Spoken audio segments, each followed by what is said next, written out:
इस वक्त ईरान एक सेंसिटिव और कॉम्प्लेक्स सिचुएशन से गुजर रहा है।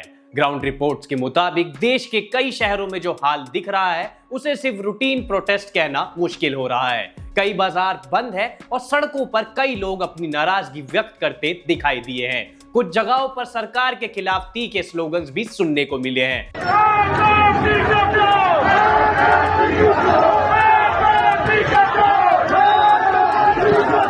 जिसके पीछे की वजह है महंगाई, करेंसी की कमजोरी और रोजगार से जुड़ी परेशानियां। और इस सब के खिलाफ ईरान की जनता द्वारा कई विरोध प्रदर्शन भी किए गए हैं। और हाल कुछ ऐसा हुआ है कि इन प्रदर्शनों के दौरान डेथ टोल को लेकर अलग अलग रिपोर्ट सामने आने लगी। वहीं रॉयटर्स के मुताबिक लगभग 2700 लोगों की मौत होने की खबर सामने आई, जबकि कुछ ह्यूमन राइट्स ग्रुप्स और रीजनल सोर्सेज इस संख्या को अलग तरीके से एस्टिमेट कर रहे हैं। लेकिन फिगर्स में वेरिएशन होना इस बात को दिखाता है कि ग्राउंड सिचुएशन का पूरा असेसमेंट करना अभी भी मुश्किल है। और कुछ शहरों में प्रदर्शनों के दौरान पब्लिक और सरकारी प्रॉपर्टीज को नुकसान पहुंचने की खबरें भी सामने आई हैं। रिपोर्ट्स के मुताबिक कुछ बिल्डिंग्स में आग लगने और स्टैचूज को तोड़ने के इंसिडेंट्स भी सामने आए हैं। इस्फहान में स्टेट रन टेलीविजन चैनल के एक ऑफिस को आग लगाने की खबर भी मिली है, जबकि तेहरान की अल रसूल मस्जिद में भी आग लगने की रिपोर्ट सामने आई है। और इन घटनाओं पर अथॉरिटीज और मीडिया की तरफ से जांच जारी है।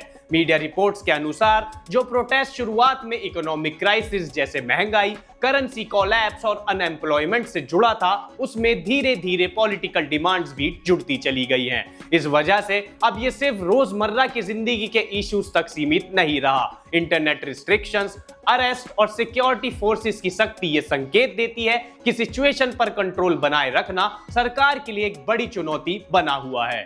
लेकिन आज के ईरान को समझने के लिए 1979 के दौर की बात करना जरूरी है। और रॉयटर्स के मुताबिक उस समय ईरान में शाह मोहम्मद रेजा पहलवी का राज हुआ करता था, जिनके पास यूएस और ब्रिटेन का सपोर्ट भी था। देश में डेवलपमेंट तो हो रही थी, लेकिन साथ ही इनइक्वालिटी, करप्शन और पॉलिटिकल रिप्रेशन भी बढ़ रहा था। वहीं 1978 और 1979 के दौरान देश भर में बड़े प्रोटेस्ट भी हुए थे, जिसमें students, workers, liberals, left leaning groups और रिलीजियस सेक्शंस भी शामिल थे।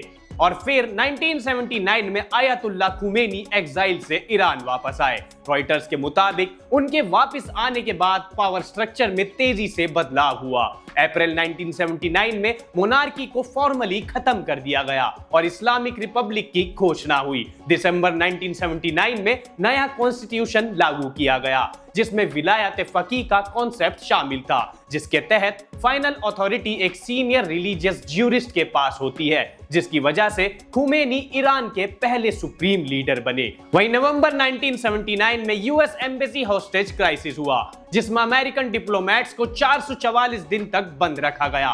इस घटना ने ईरान की फॉरेन पॉलिसी और इंटरनल पॉलिटिक्स पर गहरा असर डाला और एंटी यूएस स्टांस को सरकारी नीति का हिस्सा माना जाने लगा। वहीं बात करें आयतुल्लाह अली खामेनेई की, जो 1979 रेवोल्यूशन के दौरान खुमैनी के नजदीकी लोगों में शामिल थे, जिन्होंने सिस्टम के अंदर कई इंपॉर्टेंट रोल संभाले। और रॉयटर्स के मुताबिक उन्होंने डिप्यूटी डिफेंस मिनिस्टर जैसे पदों पर काम किया, रेवोल्यूशनरी काउंसिल का हिस्सा रहे और इस्लामिक रिपब्लिकन पार्टी के फाउंडिंग मेंबर्स में से एक मेंबर वो भी थे। 1981 से 1989 तक वे ईरान के प्रेसिडेंट रहे। ईरान इराक वॉर के कठिन दौर के दौरान 1989 में खुमैनी के बाद अली खामेनेई सुप्रीम लीडर बने।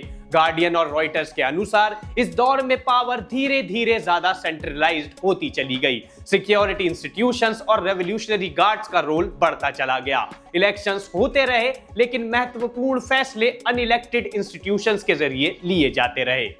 आज के प्रोटेस्ट को लेकर कई एनालिस्ट का कहना है कि जो प्रोटेस्ट आज ईरान में हो रहे हैं वो असल में सन 2009 के ग्रीन मूवमेंट या सन 2022 के प्रोटेस्ट से कुछ पहलुओं में अलग हैं। और अल जजीरा के मुताबिक इस बार इकोनॉमिक प्रेशर और पॉलिटिकल डिससैटिस्फैक्शन दोनों एक साथ सामने आ रहे हैं। बाजार से जुड़े लोग जो कभी 1979 रेवोल्यूशन के सपोर्टर्स थे, आज फिर सड़कों पर दिख रहे हैं, लेकिन उनकी मांगे और एक्सपेक्टेशन बदली हुई लगती हैं। सैंक्शंस का दबाव, इकोनॉमिक चैलेंजेस और बदलते सोशल डायनेमिक्स के बीच ईरान आज एक ऐसे मोड़ पर खड़ा है जहां आगे का रास्ता तय करना आसान नहीं है। और आज का ईरान भी एक नए क्रॉस रोड पर खड़ा दिख रहा है। जहां इतिहास और वर्तमान मिलकर भविष्य की दिशा तय कर रहे हैं। तो अगर आपको जियोपॉलिटिक्स से जुड़ी स्टोरीज देखना पसंद है तो आप हमारे चैनल को फॉलो और सब्सक्राइब करना बिल्कुल ना भूलें।